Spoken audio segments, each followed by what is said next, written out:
अस्सलाम वालेकुम। ये है Saima server, Saima joker, hashtag Saima joker. ये एक हैशटैग बन के रह गई हैं और इन सिस्टर को जो बहुत मुश्किलात का सामना था, उनको दुनिया के सामने जिस तरह मीडिया ने पोर्ट्रे किया और उसके बाद इनकी तरफ पीछे मुड़ के देखा भी नहीं। कुछ दिन इनकी ट्रेंड चलाया, हर चैनल वाले ने भाग दौड़ कर इनके इंटरव्यू लिए और इनकी वीडियो चलाई और अपने व्यूज़ बढ़ाए और इनकी स्टोरी को और फैलाया।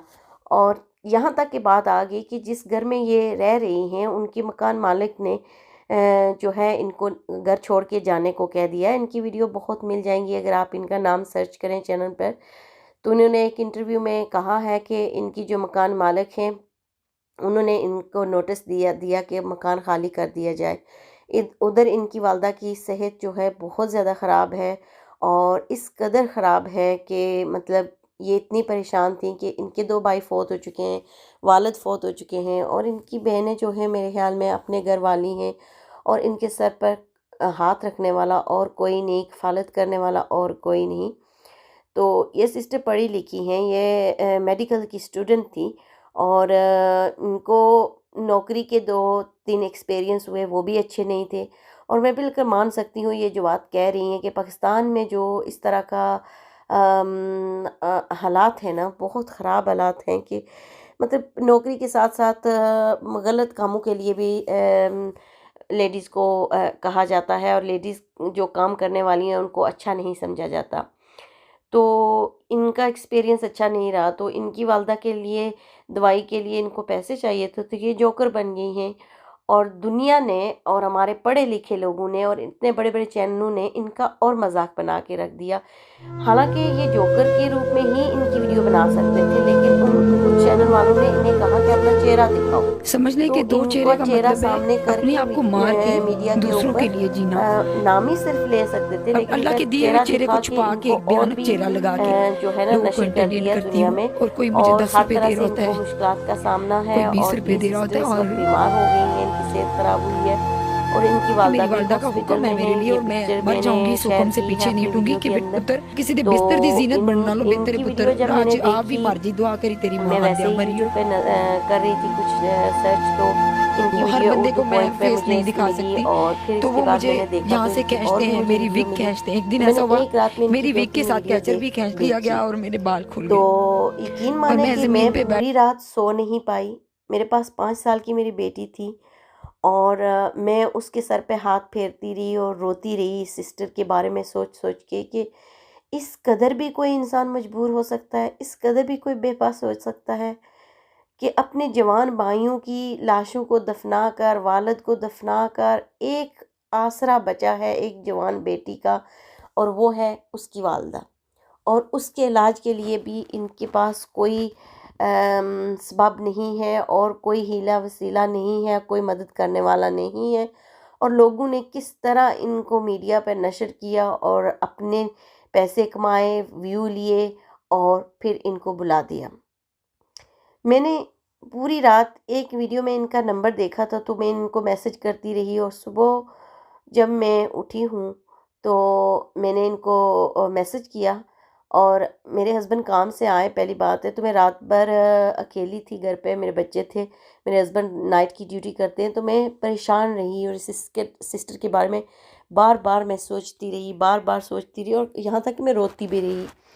तो सुबह जब मेरे हस्बैंड आए तो मैंने पहले ही उनको बताया कि ये देखें ये किस कदर मजबूर हैं और एक यतीम हैं और किस तरह मीडिया ने इनका जो है मजाक बना के रख दिया है। हर तरफ इनकी वीडियो लगी हुई हैं। तो मैं बहुत परेशान हुई इस सिस्टर के लिए और उसकी वजह यह है कि मेरी खुद की छोटी बहन है। सबसे छोटी मेरी बहन का नाम भी साइमा है और मेरी वालदा भी फ़ौत हो चुकी हैं और मेरा बड़ा भाई भी फ़ौत हो चुका है। तो मैं बहुत परेशान हुई इस सिस्टर के लिए। नाहित परेशानी के आलम में मैंने इनसे रब्ता किया दूसरे दिन और ये बहुत परेशान थी और रो रही थी और कह रही थी कि इनकी वालदा को अर्जेंट मेडिकल अटेंशन चाहिए और यूके से कोई और एक सिस्टर हैं, उन्होंने भी इनसे रब्ता किया है इनके पर्सनल नंबर पे और उन्होंने भी इन्हें बिग अमाउंट भेजी है और मैंने भी इन्हें कहा कि जल्दी से मुझे अपना अकाउंट नंबर दें। मैं अभी आपको अमाउंट भेजती हूँ। और मैंने इनको अमाउंट भेजी जो पर्सनल डोनेशन था। अगर ट्रस्ट की तरफ से होता तो मैं ज़रूर बताती, लेकिन अल्लाह के करम से मैंने इनको बिग अमाउंट भेजी और वादा भी किया है कि ट्रस्ट के नीचे भी इनकी मदद की जाएगी। ये किस कदर मजबूर हैं, इनकी वालदा बीमार हैं। अगर ये नौकरी भी इनको मिल जाती है बाहर तो इनकी वालदा की पीछे कोई देखभाल करने वाला नहीं है। तो मैंने इन सिस्टर से कहा है कि आप पढ़ी लिखी हैं, आप नौकरी तो किसी वक्त भी ज़िंदगी में कर सकेंगी। अगर आपकी वालदा बीमार हैं तो आपको चाहिए कि आप अपने घर में रहें, अपनी वालदा के पास रहें। तो आपकी ज़िम्मेवारी जो है मारूफ एंड वेलफेयर ट्रस्ट जितनी हो सकेगा उठाएगा, और जितनी कोशिश हो सकेगी हम ज़रूर करेंगे। और मैंने वादा किया है इस सिस्टर को कि हम इनको सोविंग मशीन दिलवाएंगे और एक टक शॉप जो है दिलवाएंगे। घर से ही ये कुछ काम कर सकेंगी। टक शॉप होगी जिसमें थोड़े बहुत कपड़े भी होंगे और कपड़ों से रिलेटेड जो चीज़ें होती हैं सिलाई वगैरह के लिए वो भी रखी जाएंगी इनकी टक शॉप में। और इनको सिलाई की मशीन दी जाएगी कि ये कह रही थी कि ये सिलाई कर सकती हैं और घर से टक शॉप भी चलाना चाहेंगी। तो मैंने इनको जो जितनी मेरी मदद से हो सकता था पर्सनल डोनेशन से मैंने इनको जो है घर के शिफ्टिंग के लिए मदद कर दी है। कि अगर इनके मकान मालिक ने इन्हें नोटिस दे जारी कर दिया कि ये शिफ्ट यहाँ नहीं रह सकती तो ये अब कहाँ जाएंगी। इनकी वालदा हॉस्पिटल में पड़ी हुई हैं बेहोशी के आलम में, और ये ख़ुद भी इस वक्त कह रही हैं कि इनकी सेहत नहीं ठीक है। और इस कदर इनको परेशानियों ने घेर रखा है। मुझे इस बात का बहुत अफसोस है कि हमारा मुआशरा अच्छे काम को प्रमोट नहीं करता। मैं यूट्यूब पे चैनल चला रही हूँ 2 साल से, लेकिन हम चैरिटी का काम करते हैं, नेकी का काम करते हैं, लेकिन हमारी वीडियो को देखना कोई लोग पसंद नहीं करते। बहुत सारे, क्योंकि 2 साल में हमारे चैनल को उस कदर प्रिजाइन क्या कहते हैं, मैं क्या कहूँ, किन लफ्ज़ों में कहूँ, वो मकाम नहीं मिला जो मिलना चाहिए था। कि ये नेकी का काम था, अच्छे काम के लिए ये चैनल चल रहा था और इस चैनल का डोनेशन भी गरीबों में जाता है। लेकिन बेहुदा चीज़ें जो मैंने देखे हैं इस किस्म के चैनल बने हुए हैं जिन पे गंदगी फैला रहे हैं हमारे मुआशरे में, और हमारे मज़हब के अंदर लोग बुरी बुरी हरकत कर रहे हैं। उनके व्यूज़ देखें और उनके सब्सक्राइबर देखें और उनको लोग वॉच कर रहे हैं, लेकिन नेकी के काम को आगे नहीं बढ़ा रहे। और ना ही हमारी जो वीडियो होती हैं उनको कोई आगे फैला रहा है। मैं नहीं कहती कि हमारे चैनल के साथ ही जो अर्निंग होगी उससे हमारी चैरिटी चलेगी। 2 साल से अल्लाह के करम से चैरिटी का काम अच्छा खासा चल रहा है। और जो है वो हमसे जो हो सकता है, हमारे चैनल पर नेली 500 400-500 वीडियो हैं जो हमसे अकेले में हो सका। एज ए फैमिली बेस हमने लोगों की मदद की है पाकिस्तान में और इंशाल्लाह करते भी रहेंगे। लेकिन मुझे बहुत दुख हुआ कि इन सिस्टर को मीडिया पे ला के खड़ा कर दिया और फिर किसी ने मदद भी नहीं की। लेकिन एक बात जो चैनल है, एक उन्होंने की अच्छी बात की कि इनका पर्सनल नंबर शेयर कर दिया, जिससे इनको बाहर से ओवरसीज़ वालों ने कुछ मदद की है।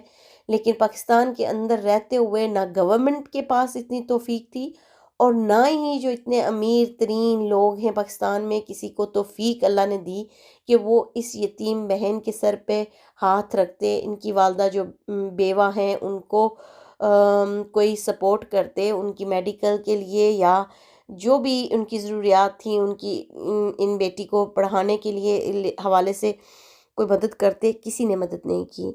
तो मैं आपसे गुजारिश करती हूँ कि खुदारा इस कदर जो मजबूर लोग होते हैं उनका मजाक बनाने के बजाय, उनको ट्रेंड बना के अपने व्यूज़ और अपनी अर्निंग बढ़ाने के बजाय उनकी थोड़ी बहुत पहले मदद कर दिया करें। शायद इसी बहाने से अल्लाह ताला आपके काम में बरकत अता फरमाए।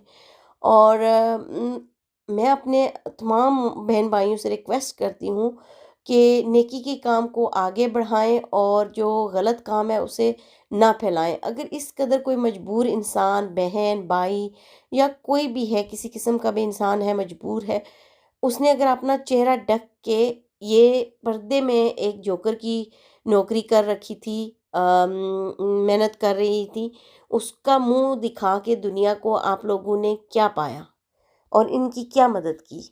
कुछ भी नहीं किया। उल्टा इनकी ज़िंदगी है जीर्ण हो गई है और ये वहाँ रह नहीं सकती हैं। अब इनको मकान भी शिफ्ट करना पड़ा और ऊपर से इनकी वालदा का इलाज भी चल रहा है, जिसके लिए वो ये बहुत परेशान थी सिस्टर। उस दिन जब मैंने रब्ता किया तो इन्होंने कहा कि मेरी वालदा की तबीयत बहुत ख़राब हो गई और मेरी वालदा को अर्जेंट एडमिट कराना है हॉस्पिटल में। तो जब मैंने इन्हें कहा कि बैंक डिटेल दें तो इन्होंने मुझे दी, तो शायद इनको उम्मीद नहीं थी कि मैं दूसरी तरफ से एकदम से पैसे भेज दूँगी। और जब इनको बिग अमाउंट मिली तो उन्होंने फ़ौरन मुझे इतनी सारी ढेर सारी दुआएं भेजी और कहा कि मैं कल ही अपनी वालदा को एडमिट कराती हूँ और इनकी फ़ीस पे कर दूँगी इन पैसे से, और जो बाकी बचते हैं उससे मैं अपनी शिफ्टिंग कर लूँगी। तो यकीन माने कि मुझे बहुत दुख हुआ इनकी स्टोरी सुन के। और मैं अपने बहन भाइयों से और जो मेरे सपोर्ट करने वाले हैं उन सब से रिक्वेस्ट करती हूँ कि इस सिस्टर के लिए जो है डोनेट करें हमारे ट्रस्ट को। और इंशाल्लाह पूरे सबूत के तौर पर साइमा की इधर वीडियो लगेगी, जो भी हमारी ट्रस्ट की तरफ से इनकी मदद हो पाएगी।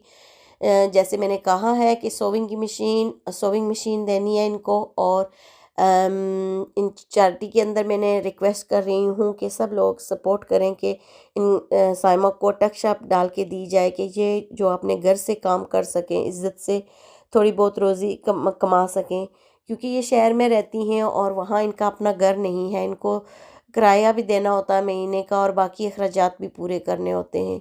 बावजूद इसके ये पढ़ी लिखी हैं, एक तो इनकी वालदा बीमार हैं, बाहर जाके नौकरी नहीं कर सकती, और दूसरा जो इन्होंने एक्सपीरियंस अपनी प्रीवियस जॉब के हवाले से बताया है वो अच्छा नहीं रहा। तो एक यतीम इस तरह बाहर निकले और इनकी इज़्ज़त को तार तार किया जाए, बजाय इसके कि वो अपने घर में इज़्ज़त से रह सकें। तो काइंडली आप सबसे रिक्वेस्ट है कि तो आप मेरे चैनल को सपोर्ट करें और हमारी चैरिटी को सपोर्ट करें और डोनेशन जो है साइमा के लिए ज़रूर करें हमारे ट्रस्ट को। और जो भी आप अमानत देंगे वो साइमा को पहुंचा दी जाएगी। अगर कोई साइमा का पर्सनल नंबर लेना चाहे तो मुझे मैसेज कर ले। ख़ास करके अगर मदद करनी हो, सपोर्ट करनी हो, तो मैं ज़रूर आपको उनका नंबर दे दूँगी। उनसे पूछ के साइमा से तो आप इनको डायरेक्ट भी भेज सकते हैं।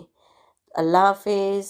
तकलीफ, बल्कि मेरे लाहौर में बड़ी तकलीफ का सामना करते हुए मैं एक दिन आया कि मैं इतनी मजबूर हो गई कि मैं घर से ये सोच के निकली कि मैं भीख मांग के अपनी वालदा की मेडिसिन लेके आऊँगी। तो मैंने ये सोचा कि नहीं, उससे बेहतर ये है कि ये कर लिया जाए।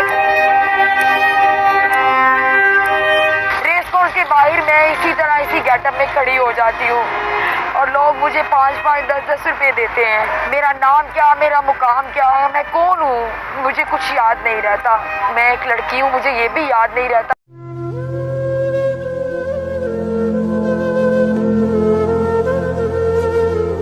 समझ लें कि दो चेहरे का मतलब है अपने आप को मार के दूसरों के लिए जीना। अब अल्लाह के दिए हुए चेहरे को छुपा के एक भयानक चेहरा लगा के लोगों को एंटरटेन करती हूँ। और कोई मुझे 10 रुपए दे रहा होता है, कोई 20 रुपए दे रहा होता है, और कि मेरी वालदा का हुक्म है मेरे लिए और मैं मर जाऊंगी, इस हुक्म से पीछे नहीं हटूंगी कि बेट पुत्र किसी दे बिस्तर दी जीनत बनना लो बेहतर पुत्र राज आप भी मर जी, दुआ करी तेरी मां आंदिया मरियो। तो हर बंदे को मैं फेस नहीं दिखा सकती, तो वो मुझे यहाँ से खींचते हैं, मेरी विग खींचते हैं। एक दिन ऐसा हुआ मेरी विग के साथ कैचर भी खींच लिया गया और मेरे बाल खुल गए और मैं ज़मीन पे बैठ गई। और मैंने उसको बद्दुआ इसलिए नहीं दी क्योंकि मैं खुद तकलीफ में थी। तो मैंने कहा या अल्लाह पाक मुझे ज़मीन पटे और मैं दफन हो जाऊँ।